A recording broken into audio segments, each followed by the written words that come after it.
jërë ngeen jëf mbokk yi faral di seetaan Prestige TV jërë ngeen jëf mbokk yi faral di seetaan seen émission un quartier à la une tey nag ko gis fi ma taxaw xam ni ñi ngi bërëb boo xamante ni bërëb boo bind histoire la fii si Thiès bërëb la boo xamante ni ay doomam yàgg nañoo toj biir réew mi ay doomam yàgg nañoo toj biti réew mi maa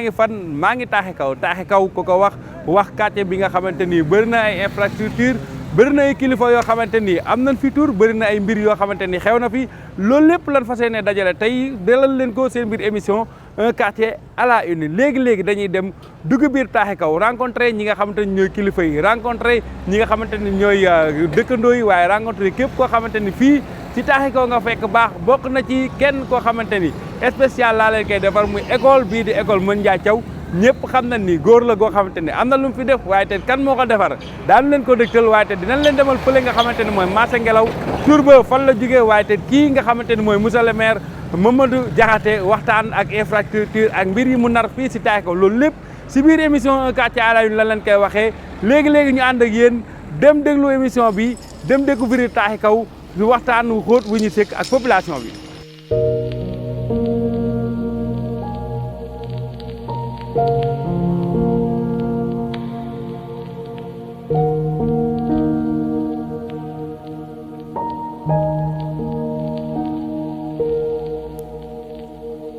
comme ni ko góor gi waxee ku xam taaxi kaw xam ni am na école bu mucc ayib bu ñu tuddee góor gi Mën Ndiaye Thiaw ban année lan ko créé ak lan moo tax ñu tuddee ko góor googu. Alaaji Mën Ndiaye Thiaw boo ko bëggee xam dëgg mi ngi judd ci le 22/3/1900 di doomu Samba Thiaw mu ngi génn àdduna ci 1983 góor googu nag suñu bëggee wax lépp ci moom duñ fi jógee ndax mag ñi ñoo ko tànnaloon seen bopp ni ko yawa mu nekk ñoom nekkin bu rafet alxuraan ji jàkka ja tool ya boo ko gisul ci ñett yooyu nee na boo ko gisul ci ñett yooyu ñu la limal mu ngay tudd wala mu dem di ci dëj ci yooyu laal la ko yàlla xiiroon ba mag ñi xool ni école bi kat kenn yooyewukul kul Tafsir Mën Ndiaye Thiaw bi ñuy tuddee sunu maam école bi fa tabaarakallaa li nga wax ne mérite la junjoon naa ko ci njalbeen bi ndax li tubaab di wax naan l'homme qu'il faut à la place qu'il faut loolu da koo dal ndax boo xoolee maandu gi Alaaji Mën Ndiaye maandu woon boo xoolee ci kat ñu yàlla ak mbaaxam alxuraan ni mu ko mëne woon ak ni mu neexe woon baat boo xoolee ci kat ñu yàlla ak mbaaxam jàpp ñàmburam gi nga xam ne jàpp na ko ñàmburam ba ko mag ñëpp nangul ne Alaaji Mën Ndiaye booy seet ak yaru na boo dee seet ak maandu na boo dee seet alxuraan ma sa borom dénk na ko lii nekkoon na ci góor gi fa tabaarakallaa moo tax Alaaji Cheikh Gueye yàlla na yàlla doole leeram moom it daa daan wax ni Alaaji Mën Ndiaye fa tabaarakallaa lu ñuy seet ci koo xam ni kii fa tabaarakallaa mérité nañu tudd ko école bi mérité na ko ndax jikko yi nga xam ne moom la ñuy seet pour tuddee ko école bi bu ñu xoolee Alaaji Mën Ndiaye daal mérité na lii fa tabaarakallaa kon loolu la ñu gisoon mag ñi gisoon ci moom gis ci moom maandu ga gis ci moom xam-xam ba gis ci moom noppi ga ak dal ga moo waral ñu jox ko école bi ci kàttanu Yàlla ak mbaaxam. L'école El Hadji Mën Ndiaye Thiaw, nous pouvons dire que c'est une école qui a été créée en 1957 et par le premier directeur Ndiaga Bey. On a une particularité à l'école El Hadji Mën Ndiaye Thiaw. Dès sa création, l'école El Hadji Mën Ndiaye Thiaw s'est illustrée d'abord par un travail extraordinaire, mais par des effectifs extrêmement pléthoriques. Car s'il y avait un livre Guinness des effectifs au Sénégal, l'école El Hadji Mën Ndiaye Thiaw allait remporter ce record. Parce que dès sa création en 1957, l'école a démarré avec 191 élèves. Au moment où les autres écoles démarraient avec moins de 20 élèves. Et donc, ça c'est une particularité. Et cette particularité nous suit jusqu'à présent. Parce que de 1957 à nos jours, taaxi kaw n'a pas une deuxième école. Ce qui fait que dès sa création, l'école a démarré avec 191 élèves pour une première année. Et ça nous suit pour en faire aujourd'hui une école de 1385 élèves. Donc d'abord, en résumé, donc voilà en quelque sorte l'historique de l'école El Hadj Moundiaye Thiaw, qui est née en 1957 avec le premier directeur Ndiaga Bey, et aujourd'hui qui a été réfectionné par un ancien élève, en l'occurrence M. Baratal. Donc qui a fait de cette école ce joyau que vous venez de visiter aujourd'hui. El Hadj Moundiaye nit la woon koo xam ne nitu yàlla la woon ndax jàmburu yàlla la woon fa tabarakallahu nekkoon ci dëkk bi ak mag ñi yàlla dimbali woon ko mu daan jiite jàkka ji lu tolloog fukki at ak juróom-ñeent yoo xam ni fa tabarakallah yàlla mayoon ko suba tàkkusaan timis gee yëpp mu di ko jiite ci jàkka ji nekkoon na koo xam ni ko maandu woon la ndax mag ñi mu nekkaloon yëpp nangu woon nañ ne El Hadj Moundiaye ku noppi woon la ku yaru woon la nangu woon na it ni El Hadj Moundiaye fa tabarakallah borom xam-xam la woon nangu woon nañu it ne borom alquran la te neexoon na baat macha allah loolu la ko yàlla jagle lool alhamdulilahi rabbil alamin nag El Hadj Moundiaye nag nekkoon it ku bëggoon njaboot ndax li ma gënoon a yéem ci moom àlluwam ba ci kàttanu yàlla ak mbaaxam ak tool ya rek la nekkoon su jógee ca jàkka ja ma nga ca tool ya nag ca kàttanu yàlla ak mbaaxam bu fa ju musaana jógee nekkatul fenn lu dul ci alxuraanam ji mag ñi sax daan nañ wax daan fekkee bu daan nekk ci tool yi di bay sax buy jàng di bay boo ko rombee sax doo bëgg a dem ndax baat bu neex bu mu daan jànge ndax noonu rek la daan bayee noonu la jàmbaaree woon ca tool ya waaye noonu la jàmbaaree woon ci alxuraan. li ñu xam ci moom yëpp mën na ko wax. Moundiaye Thiaw alxuraanu karim bi foo ko nat El Hadj Abdou Aziz Sy moo jëkk a fekk ko ci jàkka ja muy julli mu ne ci ginnaawam di julli te yëgu ko sax bi mu paree mu ni kii kan lañ ñu ni ko kii de mooy Tafsir Moundiaye mu ni ko alxuraan ji kii neex na jàngin mi rafet na baat bi macha allah kooku kon nag yow nga xam ni mooy Tafsir Moundiaye Thiaw bu demee ba El Hadj Abdou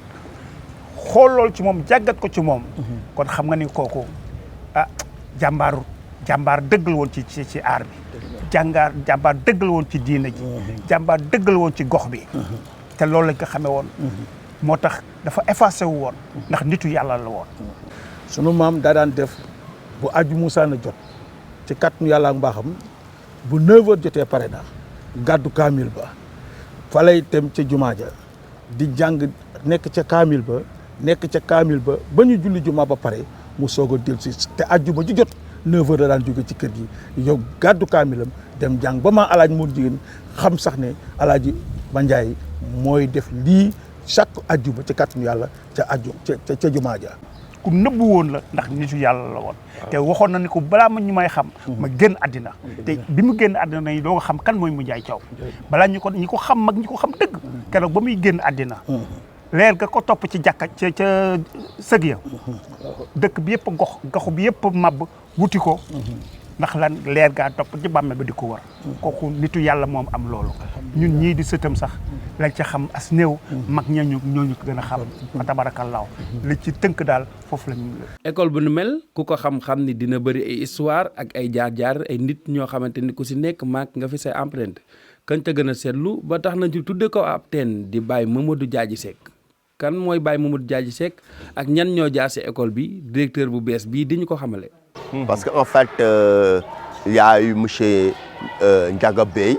mais particulièrement, l'homme qui a marqué l'école, c'est M. Diadji Seck. Feu Diadji Seck. Parce qu'à chaque fois que je reçois un parent d'élève, il est rare de recevoir un parent d'élève, de terminer la discussion sans pour autant que le nom de Diadji Seck ne puisse revenir. Mais il y a eu Diadji Seck est passé, M. Ndougali Diallo est passé, Monsieur Loum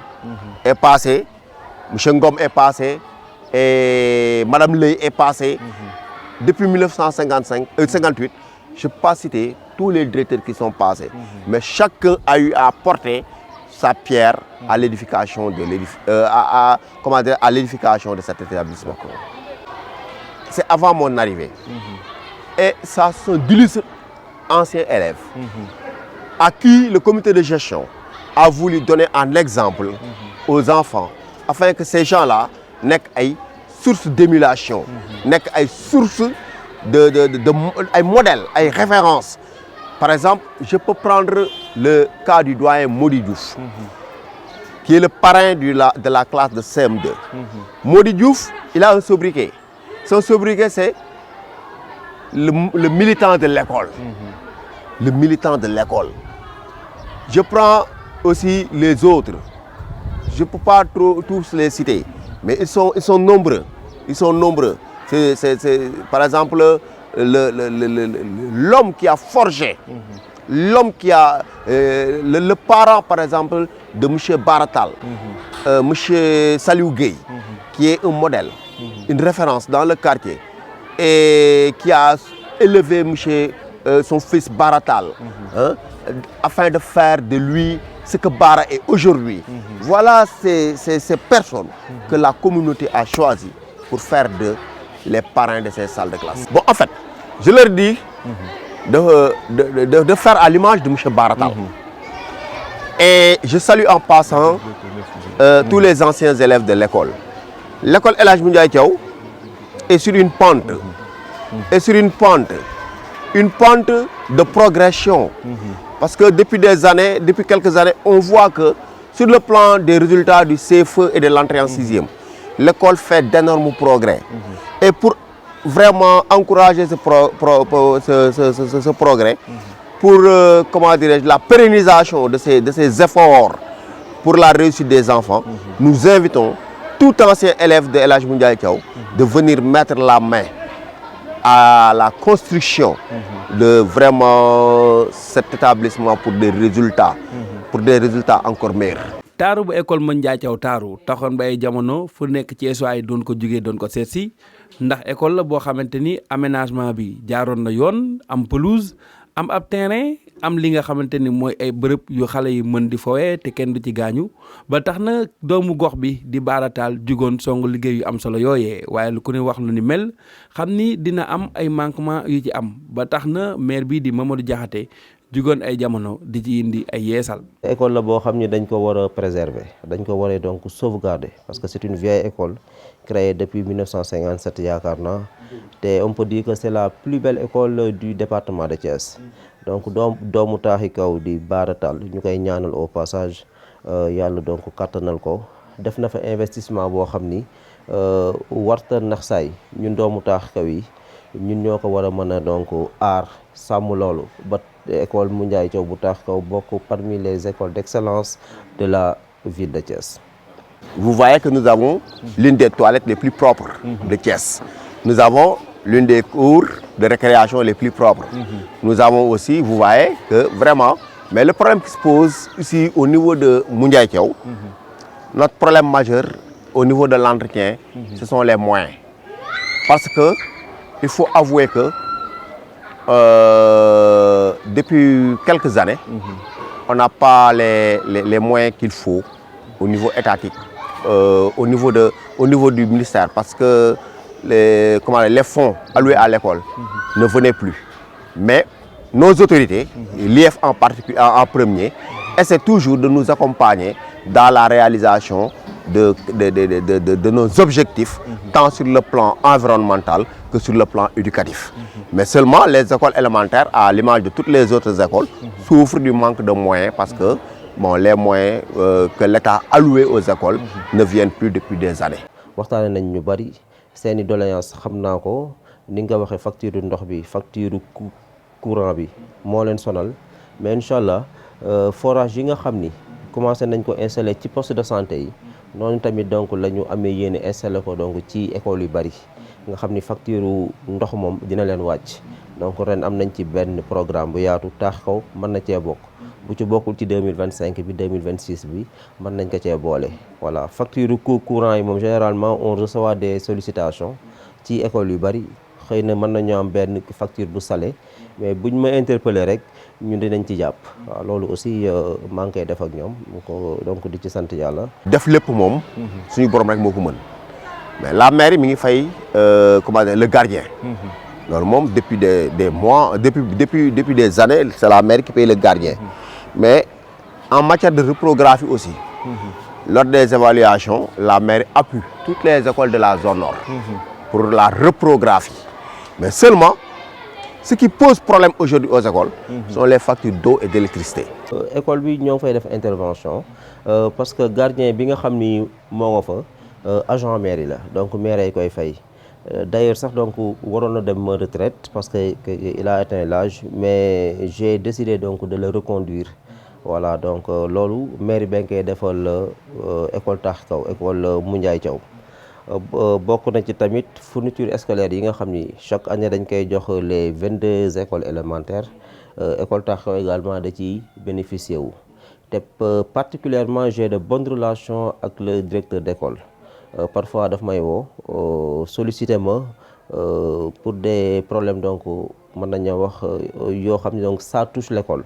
lu ma ci man donc ci wàllu taxawaay ma def ko. bërëb bu mel ni Caaxi Kaw ku ko xam ne su amee école bu ni mel dina am ay classes yoo xamante ni day mën a surchargé ba tax na kii di directeur bi di lancer appel si jafe-jafe yi nga xamante ni dinañ ko dund ak xale yi nga xamante ni dañuy dankaloo si classes yi. au moment où les autres écoles font 30 heures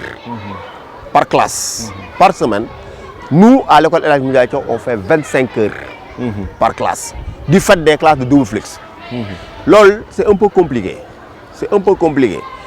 Les parents d'élèves, nous devons faire ce pour essayer avec les répétiteurs, pour essayer de combler ce gap horaire.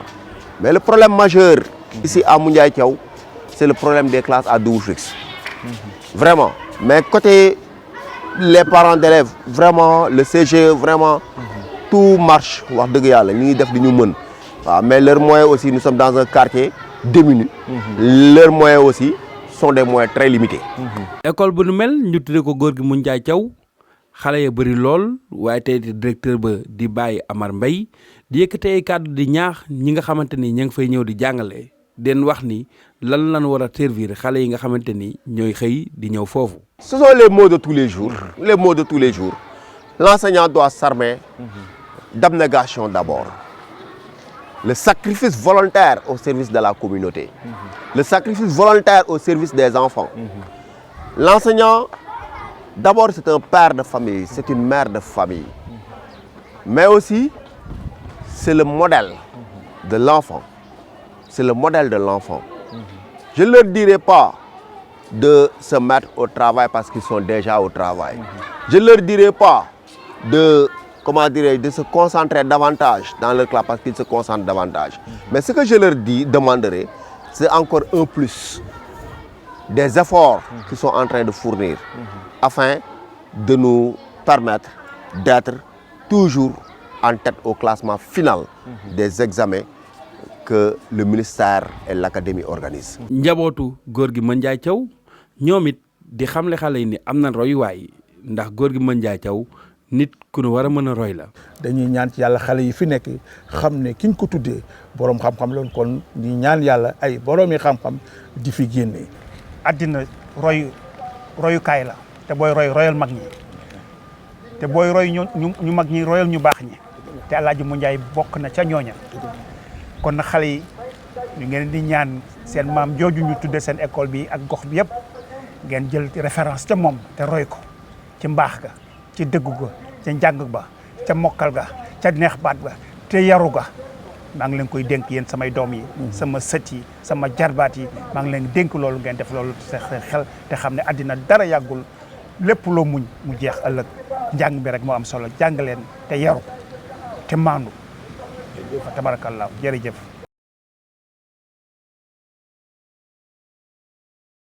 lu soriwul dara école bii di école Moundiaye Thiaw am beneen bërëb boo xamante ni ku tudd Taaxi Kaw tudd ko muy marché Ngelaw marché Ngelaw nekk si digg dëkk bi ba tax na jigéen ñi képp ku yeewu fa ngay dem ñii di fa daan seeni doole ñii di fa duggee loo xamante ni dañ ko yóbbul njaboot ga waaye marché boobu bëri histoire lool ndax tey jii kenn si ñoom di suñu yaay Anta Ndiaye dinañu xamale marché boobu kañ lañ ko créé ak fan la nekkoon ndax marché boobu ba muy door nekk woon fii ñu koy fekk tey.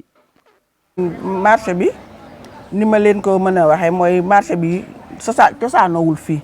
mi ngi cosaanoo fële ci grand place bi nekk ci wetu jàkka ji foofu lañ ko njëkkoon a def mu nekk benn bayal nekk marché dend ak jàkka ji bi mu demee bay tànqal waa jàkka ji ñu dem ci politiciens yi sollicité leen place bii tey mooy marché Ngelaw léegi nag ban fa jëlee kii ba ndax ñetti guy la tuddoon foofu ñetti guy la tuddoon biñ ko jëlee foofu ñetti guy di ko indi fii lañ ko tuddee marché Ngelaw li waral marché Ngelaw bi nag mooy ba maire yi fexee ni leen fii marché la kenn ku nekk da ngaa jóg jël say bant ak say mbaar pour ñëw mbaar fii mais dañ ni def nag mbaar bu nu teg wala teg bant bu nu teg ngelaw li yóbbu ko ñuy def noonu di def noonu ba mujj gi maire yi ni fii daal mooy marché Ngelaw lu waaye teg rek ngelaw li yóbbu ko looloo indi tey turu marché Ngelaw bi mi ngi nekk fii nag ci taaxi kaw waaw fii taaxi kaw la nekk année bi ñu ko sos mooy en 1963 en 1963 waaw booba jamono yooyu délégué bi fi njëkk a nekk mooy Pa Góora Ndiaye di waajur ci ñoom soxna Aram Ndiaye ay ñoom Bakka Ndiaye ñooñu moo fi njëkk a nekk délégué ba mu fi jógee teg fi ku ñuy wax Baye Moussa Mbaye Baye Moussa Mbaye ba mu fi moom it mu nekk fi ab diir bi mu fi jógee ñu teg fi ku ñuy wax Issa Diagne Issa Diagne yaraxmulaa moom it génn na àdduna bi mu fi jógee ñu ku ñuy wax Badou Mbaye moo ci topp bi fi Badou Mbaye nekkee ba jóge fi moom it ñu teg ci ku ñuy wax Njaga Xarma bi Njaga Xarma kii bi mandaam jeexee en 2024 bi le 16 décembre 2024 ci lañ def élection bi ñu defee élection yàlla def ma génn première. 16 décembre bi passé 2024 lañ def élection ndax Njaga bi mu fi nekkee dañ ni woon mandat bi par 5 ans la mais bi 5 ans yi jàllee ñu di waaj ba mujj gi fexe nañ ba organiser. maire yi jàppale nu police jàppale nu sous préfecture jàppale nu ba nu tëral élection yi. bi ñu ko defee tamit transparence dëggal moo ci am ñu def ko voté ko ñi jaay ci marché bi ñëpp génn ñi doon voté nag mooy ñi nga xam ne ñoo fiy liggéeyee te nekk fi à jour waxuñu ñi fi am place ñi fiy liggéey te nekk fi à jour ñoo ñëwoon di voté bi ñu voté ba pare résultat yi génn ma am 112 voix Ndiaga am 85 voix Cheikh Babou mi doon 3e am 5 voix léegi ci kanamu représentant maire kanamu autorité yëpp ñu daal may élire comme délégué marché Ngelaw c'est le 16 décembre 2024. marché bi dafa yàgg daanaka bu ñuy seet ci marché yi gën a yàgg fii marché yu ndaw yi yëpp moo leen jiitu marché yu ndaw yi yëpp marché bi moo leen jiitu moo tax marché Ngelaw gi siiw te marché Ngelaw bi aussi tudde nañ ko wàccalu nañ fi ay kaamil def nañu lu nekk pour changer tur bi mais mënuñoo fexe ba mu changer dem nañ ba tuddee ko fi marché xéewal maire yi dajaloo benn jour ñu ne bu fi kenn waxati marché Ngelaw mais ba tey tur bi mënta deñ xam naa lu yàlla tudd la mais daal marché Ngelaw gi moom wax dëgg yàlla dara gis ñu lu ko mën a dindi waaw ba léegi marché Ngelaw la ñuy wax tuddee nañ ko fi marché xéewal nag lépp waaye teewul marché Ngelaw moo fi nekk ba tey. ku xam marché Ngelaw xam ni marché la boo xamante ni gox-goxaat yi ko wër yëpp fa lañ jëm taaxi kaw kër Cheikh kër Ma El Hadji ba ci Medina Fall ñoom ñëpp suñu xëyee fa la ñuy jublu ba tax na marché boobee waroon a am ak cet gun fa seexlu waaye lan fa nemmeeku mooy marché ba tilim na lumière doyul toilette amu fa lépp lu jëm si mbirum taabal yu sunu yaay yi war a lal amu fa ba tax na waa marché bi taxaw di ñu xamal jafe-jafe yi nga xamante ni ñu ngi ko fay dund. effectivement donc foofu au niveau de marché Ngelaw amoon na benn équipe de balayage et de nettoiement boo xam ni mairie bee ko fa teg pour que chaque jour donc ñuy nettoyer mais jàpp naa ni donc dañoo xaw a néew doole war nañ leen a renforcer loolu moom donc noté naa ko maa ngi xool ay pexe nu ñu leen mënee donc renforcer yokk personnel bi utal leen donc ay bac à ordure incha allah fii ak fan yu néew dinañ gis ni dinaa signé benn convention ak waa Sonaget bu yàlla dafay jàmm su ma amee donc bac yu doy am matériel bu doy personnel bu doy incha allah dina ci am lu bari loo xam ne dinañ ko affecté marché Ngelaw pour que daal ku fa duggati xam ni donc marché bi léegi moom wax dëgg yàlla set na te lu war a mën a nekk la parce que ña fa nekkuñu ay yàqkat dama leen di invité rek à ce que bu loolu jotee rek ñoom ñu adhéré ci projet boobu donc ku war a mën a këpp mbalit wala sànni daal da nga ñëw def ko ci bac à ordures yi bu ko defee daal dinañ am marché bu jekk marché bu rafet incha allah. en tant que délégué mu nekk loo xam ne marché bi am na sécurité pour l'instant nii maanaam ci nii ñuy waxee yéen am na sécurité bi mooy nouveau délégué bi mu ñëwee léegi ci lañ am sécurité bu yaakaaru ndax autant dafa nekkoon loo xamante ni xëy na dañ daan jël kenn ku nekk ci koñ bi xaw a sonn wala dara ñu yéene ko pour ñëw di ko fay loo xam ni du doon dara xëy na tey daw dépense lay doon léegi nag xam nga loolu du sécurité léegi nag ñi daal di xool daal di comme ñun yàlla dafa dogal tey jii ñun bëgg nañu non seulement bëgg nañu marché moderne mais bëgg nañu moderne boobu ñun dañ koy commencé suñu bopp mooy ñi fexe nu ñu mën a sécuriser suñu marché ba pare ndax kenn duñ ko sécuriser ñun ñoo ko mën a sécuriser suñu bopp léegi yàlla dogal tey jii ñu daal di xalaat di def dërëm ñaar dërëm ci 20 jours durée 20 jours boo xamante ni def nañu sondage xool ni table ji war naa joxe fukki dërëm place bi war naa joxe 100 francs ñi sélectionné ko ba xool sondé ko daal xool ni daal ñun daal war nañoo mën a am 3 gardiens ñu dem ci benn agence wax ak moom mu daal ni mën nañ leen a defal coût 320 000 xam nga loolu xaw naa dis tuuti sax mais comme sondé nañu ñu xool ni war nañ koo mën a man du sax man bi à 100%. mais comme xaw nañ koo mën a man rek buñ ci demee xëy na dina ay bonne volonté yu fi nekk yoo xamante ni même bu matul dinañ ko mën a mottali noonu daal la ñuy doxee mais sécurité bi moom assuré nañ ko ndax am nañu 3 gardiens yoo xam dañ ko jël ci agence vraiment ñi signé ko tamponné ko def ko lépp ba mu àgg légal ci monsieur le maire ñëwee remarqué na place yi muuru bari na trop te lépp nag ñàkk marché bu baax moo ko waral tey bu marché bu baaxoon am ay yoon yu baax yoo xam ne accessibilité am na ko wax dëgg yàlla am marchandise ñu am ay luumaak yëpp ay marché hebdomadaire di def ko kon dina xëcc clients yi parce que Médina Fall bu marché bi baaxee duñu fi bàyyi dem marché bu mag mais marché bi ci boppam tey da ngay ñëw kii laaj ko lii keneen nga dem ci moom laaj ko leneen amul bu ko defee da ngay préféré bàyyi ko fi dem marché bu mag mais bu ñu defaraatee marché bi ba cantine yi dox incha allah ñëpp kenn ku nekk ñëw jëlaat sa place di liggéey incha allah moom marché bi dina changé. ku ne xam na ni marché ak bale ak assainissement ñoo ànd. tey jii marché du jour au lendemain dañ ko war di seetal. di ko raxas di ko bale di génne di loqati mais malheureusement amuñu moyens yi manque de moyen boobu nag mooy fi mu toll nii ñoo ngi ci gardiennage bi. suñu propre moyen di ko génne suñu poche. jóge ci loolu war a jël yenn saa yi nga gis ñoo xamante ni xëy na dañuy am fu ñu toog foo xamante ni foofu baaxul ñu war a dem daal di lijjanti loola defaat lale wala kooku nit dina jaay daal di jël. bale ba mu loolu mu def ko ci benn rox daal ko fay bàyyi. léegi nag loolu tamit manque de moyen la rek ndax tey ji bu ñu amoon tey ji ay poubelles yoo xamante ni day wër marché bi nga xam ne dugg ba ci biir marché bi képp koo xamante ni jël nga sa ndox sax boo paree dugal ko ci biir poubelle bi loolu day yombal assainissement bi mais fi mu ne nii metti na lool bu nawet jotee nag nii yéen du ngeen ci xam dara mais nawet sax yeeg lépp day nekk ci biir marché bi entouré bi mais nag kenn du nooy ñi dëkk ci koñ bi nag ñoom ñoo gën a metti leen ndax ñoom ñoo koy dund bëccëg gi di ko dundaat guddi gi waaw monsieur le maire tamit am na ci benn am na ci action bu mu def parce que jox noonu 3 roues à notre disposition ak beneen charrette boo xam ne aussi mooy jaar côté bee kon am na 3 roues boo xam ne day jël si fii mbalit mi chaque jour da koy jël si chaque jour waaw bu ñu dajalee génn waaw loolu mi ngi si woon sax waaw mais da cee gën a taxawaat jublu gi ko nit ñi jublu tax ba marché boobee di faral di am ay jafe-jafe yooyu ñu bëri jékki ci ay tànk jéego doon ko ci jéem a saafara ñoom ñi nekk ci marché bi di lancer appel di woo Bara Tall mi nga xamante ni liggéey ba mu def ci école Mondia Thiaw ba léegi ña ngi koy fàttaliwu waaye tey ministre bii di Birame Souleye Diop ak ki nga xamante ni mooy la maire Mamadou Diakhaté ma fa door ab liggéey. mais place yi ci boppam ni ñu ko defaree moo baaxul déjà da ngay gis bu nawet amee problème mu ndox fii day fees dell gis nga cantine yi baaxul taabal yi gis nga ko bu ngeen paree mën ngeen koo jël sax en image pour firnde bu ngeen paree na ngeen ko jël bu ko dee xool ni mu bindoo bi mu amee ay problème aussi am nañ ci ay ndimbal ku ci mel ni monsieur le maire yi jiitu woon kenn ku ci ne daan nga ñëw wax. mais nag xëy na daan nga yéene mais doo mottali ba fi Birame Souleye ñëwee moo ñu defaral moo ñu indil lampe yi indi nañ fi quelques lampes réfectionné waat douche bi fi newoon parce que benn douche rek moo fi newoon mais réfectionné waat nañ ko ba def ci ay kii yu bees defaraat ko ba mu baax indiwaat ay lampes kii Massamba Diop aussi ñëw na fi indi na fi ay lampes indi na fi ay poubelles moom it jàpp na ci bu weesoo loolu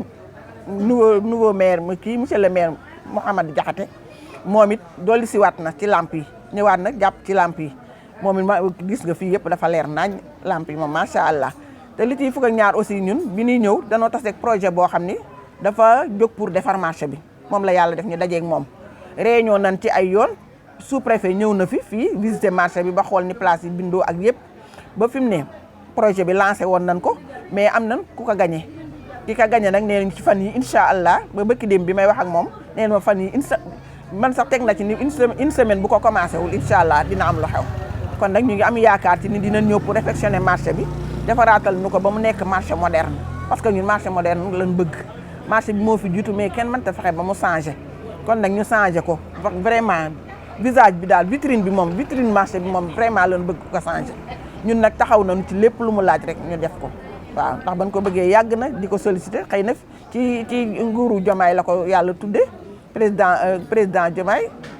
la ko sunu borom tudde ba am fi projet boo xam ne nee nañu pour réfectionner marché la ñëw nañu ba wax ñu ko wan nañu ko aussi kon ñu ngi ciy am yaakaar te kon xalaat nañ ni dina antu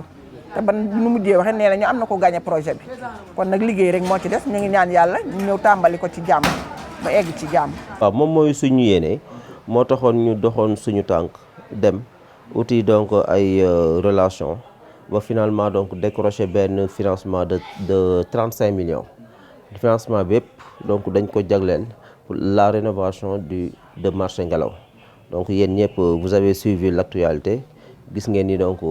implantation bi sax commencé na def naa lancement des travaux implantation bi commencé na donc l'entrepreneur qui a gagné le marché moo nga fa pour véritablement rapidement donc démarrer travaux yi te di ci sant yàlla bu baax parce que cette fois-ci on a eu donc l'adhésion totale des commerçants ñoom xam nañ ni ñun lañ ñoom la ñuy defaral wax dëgg yàlla woo nañ leen waxtaan ay yoon ba tey rek am na ci benn délégation boo xam ne recevoir naa leen donc sama bureau donc am lu ñu échanger am na ci ñoo xam ne sax nangu nañ bàyyi seen cantine wala dajji seen cantine bàyyi ñu donc ñu liggéey ba pare bu ñu leen di donc joxaat leen donc loolu lépp donc dañ ciy sant yàlla bu baax a baax parce que adhésion population yi am na adhésion commerçant yi également am na te dinañ leen defal donc marché bu mucc ayib comme ni nga ko waxee marché bu moderne boo xam ne dina répondre donc aux normes duñ ko def rek nii ci mbiru yaama neex service yi état yi nga xam ne war nañ koy intervenir yëpp dinañu intervenir mu nekk les sapeurs pompiers donc waa environnement service d'hygiène et cetera donc ñoom ñëpp dinañ leen invité à ce que ku ci am xalaat donc ñëw côté assainissement bi et tout donc joxe ko pour que véritablement daal ñu def fa benn marché bu moderne boo xam ni dinañ gis ni véritablement fii yàquñu fa xaalis daal. ginnaaw kàddu yu rafet yi la maire Mamadou Diakhaté wax ñu njort ni marché bi su paree dina nekk marché bu mucc ayib neex a dem te lépp loo waay di fa wut si di nga ko fa fekk. waaye ku wax taaxi kaw wax ASC bu mag bii di foyer des jeunes de taaxi kaw. supporter ñoo ca mën mobilisation ay nañ ca waaye trophée yi bëri lool ndax loolee seeni vécu ak seeni jaar-jaar moo ko waral góor gi Paul Diop nekkoon njiital ASC bi di ñu xamle ak historique bi. mun naa la wax ne ASC Taax Kaw ci formule bii ngeen am tey jii nii mu ngi jógee ci ñaari fusion yu mag mais am na benn entité boo xam ne aussi ci Taax Kaw la jógee. bu ñu tuddee woon jeunesse mu génn Kayoor bon mooy li ngeen di dund léegi rek comme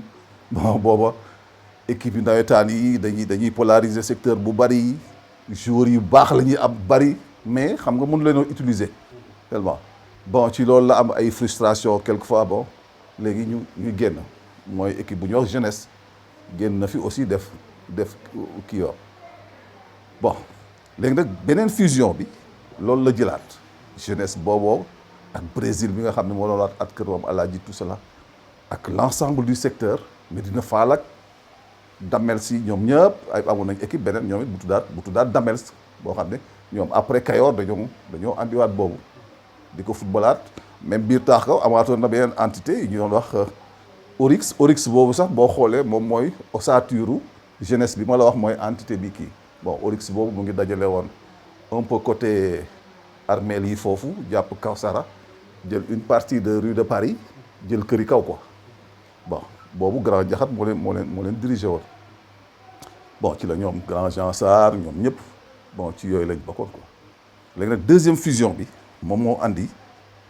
appellation de Déggo ñu dellu si waat nag ci loolu toogaat beneen entité boo xam ne day ñëw sous forme de Déggo bon Déggo boobu moom moo évolué ba ci un peu vers ay je crois 82 83 ci la entité Mbaaxaan génnaat Kër Mamalaaji bon jàpp Kër Cheikh Kër Mamalaaji da dem en solo mais le déggoo continue mais problème mu histoire Taax Kaw loolu dafa am équipe bi noonu en tant que club bu doon jouer mais parallèlement en 78 dafa amaat beneen entité de jeunesse bu créé wu bu ñu tuddee foyer des jeunes de Taax Kaw donc mu nekk ñaari groupe parallèle mais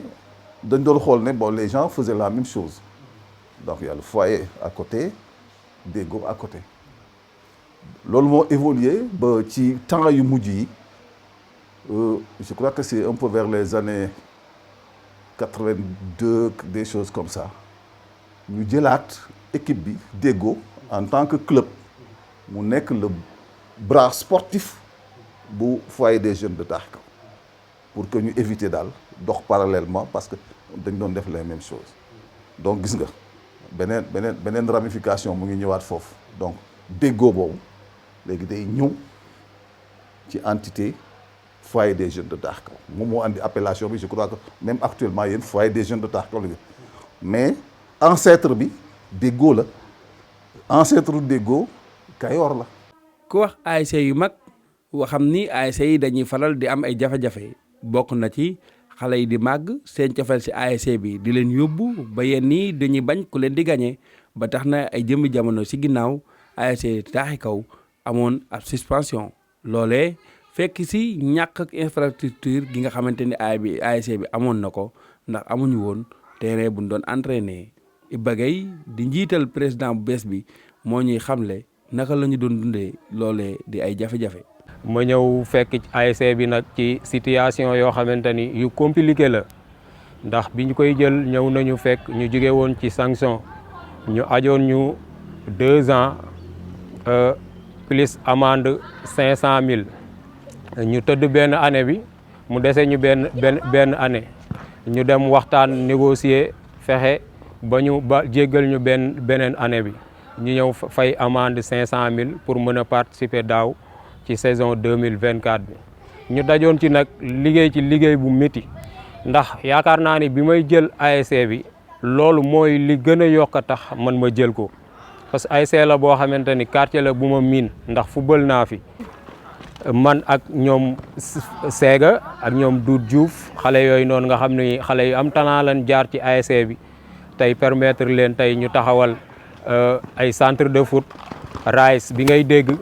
suñu frère Doudou Diouf moom moo ko taxawal moom footballandoo naa ak moom cadet année 2003 ku ne xam na ni fii du suñu terrain ñun ñu ngi doon préparé woo ci terrain marché Ngelaw ñu di ko wax stade Papa Yadma Diouf ñu koy ñaanal yàlla na suuf woyof ci kawam ku ne xam na ni état daf ko jël maire moo ko jëloon di ci def ay travaux ni dañ ko war a def stade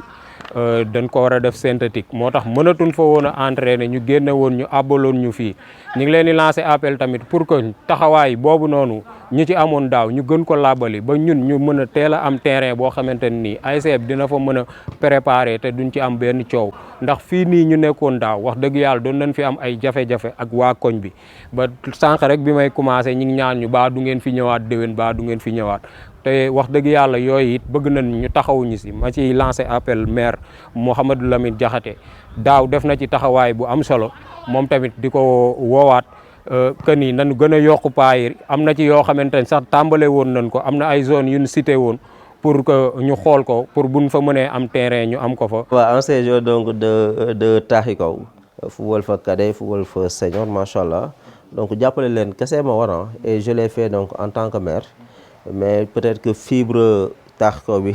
duggaale na donc ci biir quoi moo tax bi ma gisee ni vraiment ASC bi xaw na sonn ci terrain d'entraînement daaw maa leen utaloon donc fu ñu doon entraîner c'était un peu difficile mais ñu def ko ba saison bi jeex mais depuis ñu génn ci saison daaw bi maa ngi doon préparer donc di waxtaan ak ñoom xool espace boo xam ni war nañ ko mën a exploiter ba yàlla suturaal nañu gis nañ ko dem na donc terrassé nañ ko vraiment lépp lu fa war ci wàllu terrassement liggéey organisation et tout donc def nañ ko ba démb rek su ma juumul ñëw nañ donc dimension yi génn na ñoom par camp yi pour ñëw samp ko pour que ñoom ren ñu mën a am terrain boo xam ni ñoom ñoo fay nekk entraîner donc ci jàmm ak salaam loolu daal defal naa ko ASC bi te man maa ko war a def waaw côté accompagnement également c'est tout à fait normal étant donc fils de Taxaw ancien joueur fu bu équipe bi amee match comme nu ma koy defee ak yeneen ay ASC yi dama koy def ak ñoom bu ñëwee lu ma leen mën a accompagner ci jour match bi ma accompagner leen ko donc dem seetaan leen encourager leen supporter leen c'est tout à fait normal loolu donc sekk naa ko ak ñoom te du ma réer ak ñoom du ma toog pratiquement 2 jours yoo xam ni déggantewuma ak président bi ak les dirigeants toujours di sensibiliser pour que véritablement ASC bi nekk benn ASC exemplaire ASC boo xam ni vraiment modèle la ñoo ngi ciy waxtaan bu baax a baax donc di sensibiliser jeunes yi di sensibiliser population yi ainsi que donc les supporters pour que daal ñu dugg ci saison nawetaan bi ñu jëm dugg ci jàmm génn ci jàmm. ndax ku ne xam na ni PV yi ñu génne woon daf ñoo waxoon ni dañ ñu aj 1 an plus reste saison ak amende 1 million. yàlla defal ñu dugal appel pour weddi tuuma yi nga xamante ni moom lañ ñu teg ci suñu kaw ndax ay tuuma lañ ko jàppee parce que ay tuuma la ndax ñoom ñi nga xamante ni ñoom ñoo bind lettre wax ni waa Taxaw ñoo def dégâts yi amuñu benn preuve buñ ñu mën a génneel tegal ñu ci table ba que ni waa Taxaw ñoo def yooyu dégâts ku ne gis na phénomène yi nga xamante ni tey moom moo xew ci nawetaan xew ci làmb ak sport yëpp dégâts day am bu match jeexee wala bu làmb amee te ñëpp maase nañu xam ni ñiy def yooyu taxewuñu laalewuñu ci ASC yi ndax yaakaar naa ni supporters yi génn seen alal di def ci ASC bi supporters yi jënd seen i maillot yu rafet jënde ko 10 000 francs sol dem supporter seen i ASC non doonul supporters yooyu ñoom ñooy wàcc di def ay dégâts ci dëkk bi. wax dëgg yàlla te malheureusement comme nu ko président bi waxee rek moom mooy dëgg très souvent ñi nga xam ne ñoom ñooy def violence seetaan ci match taxu leen a jug donc leneen la leen tax a jug et là donc dañuy inviter donc les autorités administratives di inviter donc la police nationale ñu gën a vigilant donc ci loolu ñooñu donc il faut les démasquer le plus rapidement possible les mettre à côté sportifs yi ñu bàyyi leen ñu dérouler donc seen championnat parce que souvent ñoom ñooy def incursion donc yàqu championnat bi donc loolu moom wax dëgg yàlla ñun ñëpp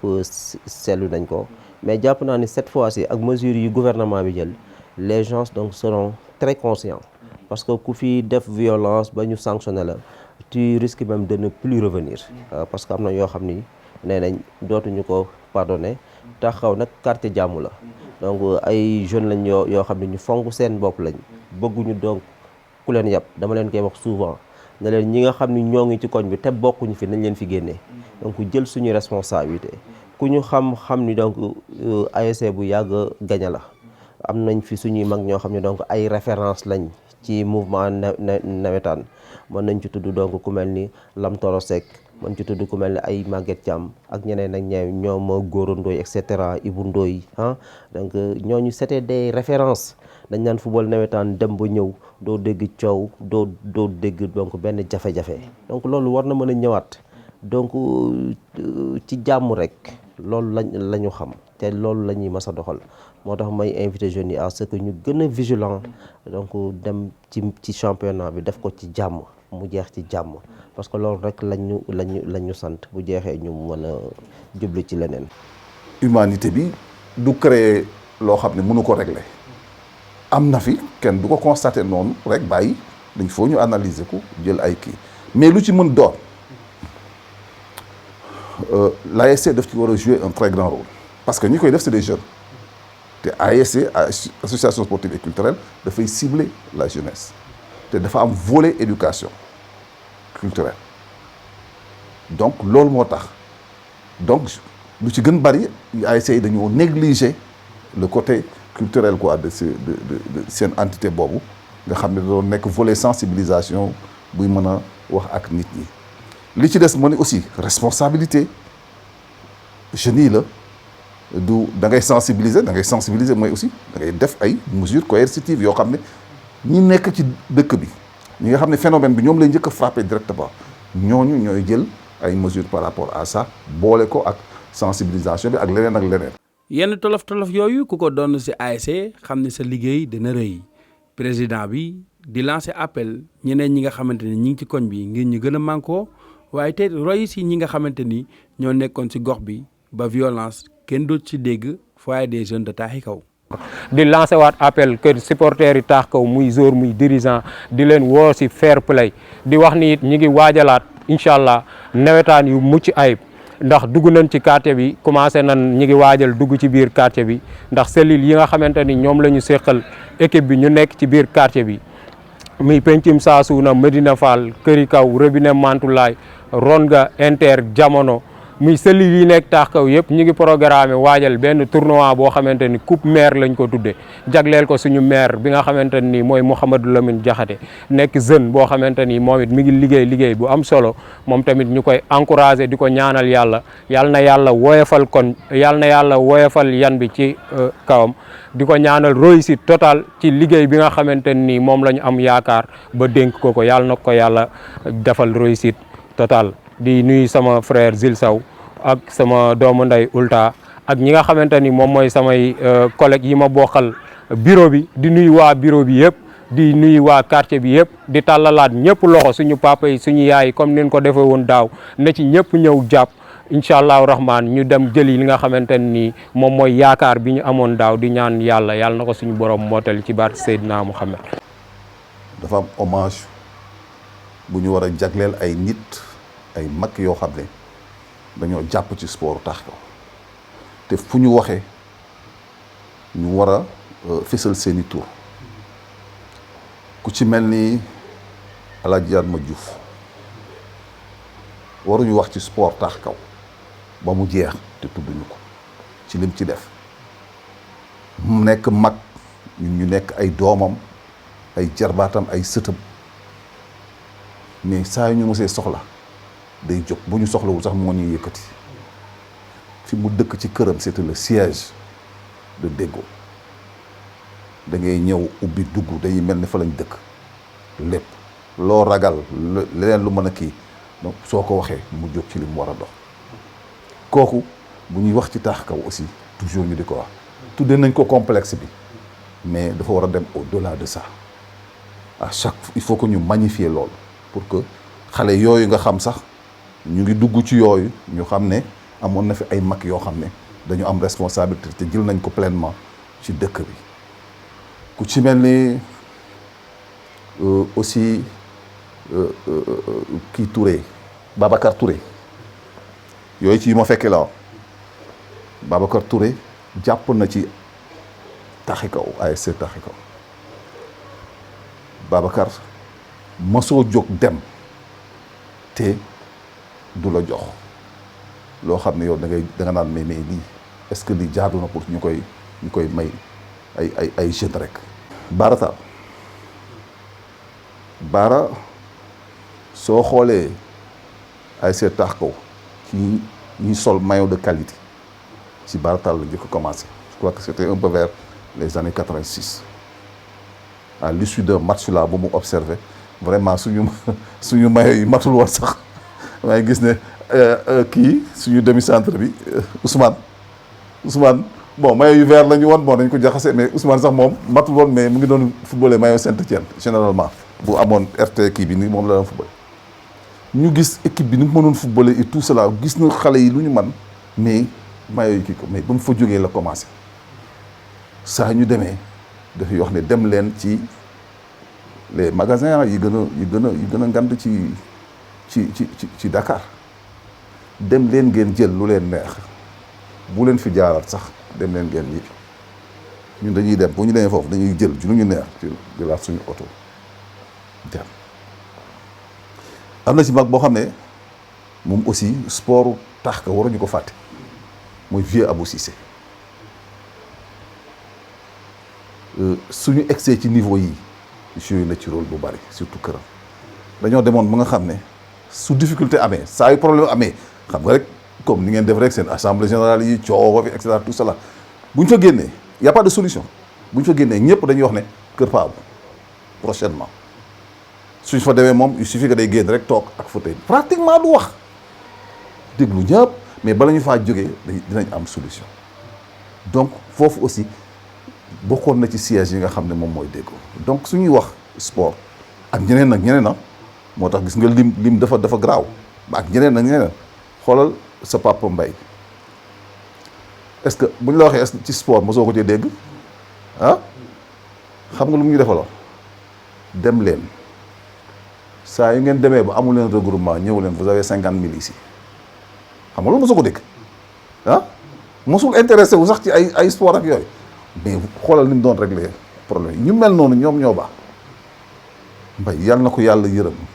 jàpp na ci taax kaw lu bëree bëri et en témoin laaj leen Ndeye Leye moom ngeen am fii elle est brave et c'est l'occasion ñu remercier ko magnifier lu muy def Ndeye Leye dafa yàgg jàppale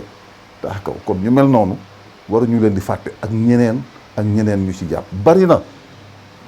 ñu ci jàpp. taaxi kaw bokk ci quartier yi nga xamante ni nit ñi dañ leen a nawoon lool. bokk na ci ndem si yàlla Babacar Touré mi liggéeyam ñëpp xam ràññee ko ci Sénégal ci mbirum journalisme waaye tey mu nekk quartier boo xamante ni ay jamono nit ñi am na ab bët buñ ko doon xoolee Mbaye Gueye di indi ay leeral di teggi tuuma ci lu nu mel. gis na ni jamono yi bëri na ay problématiques yoo xam ne am na taax kaw notamment problème de violence ay agression ak yoo xam ne daal peut-être rafetul ci tew taax kaw aussi ñu bëgg a wax ni loolu nekkul taax kaw parce que taax kaw koo xam ni koñu xam-xam la xam ni koñu histoire la mais aussi koñu ñu am jom la nangoo liggéey maintenant nag chaque population à un moment donné de son histoire mën naa jànkonteel ay yoo xam ni peut-être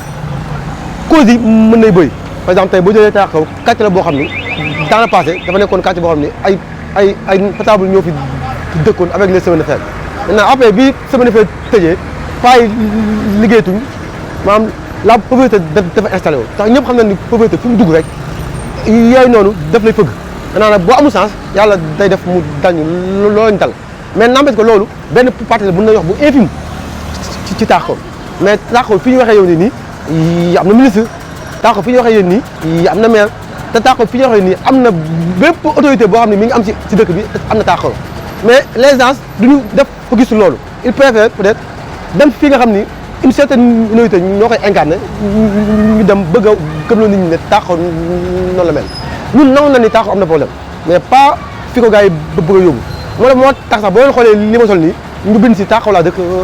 ragal ma loolu benn genre lii la initiative boo xam ni day wane ni nit bu fu mu dëkk ak nu mu mënti mel ëllëg war naa am fierté wane taax kaw parce que lii moom mooy nekk tontu yi attaque bi nga xam ne ñun ñu ngi koy subir wane ni taax kaw au delà nit ñi fi ñu bëgg a teg wees nañu loolu. moo tax man damay profiter ci occasion bi di ñaan doomu taax kaw yëpp ak fu ñu mënti nekk ak yi aspect bu ñu mënti nekk ñuy faral di def ay vidéo di faral di dugal ay photo di faral di waxtaan di wax ne ñoom fi leen dëkk comme ça nit ñi xam ni taax kaw nekkul lii mais taax kaw c'est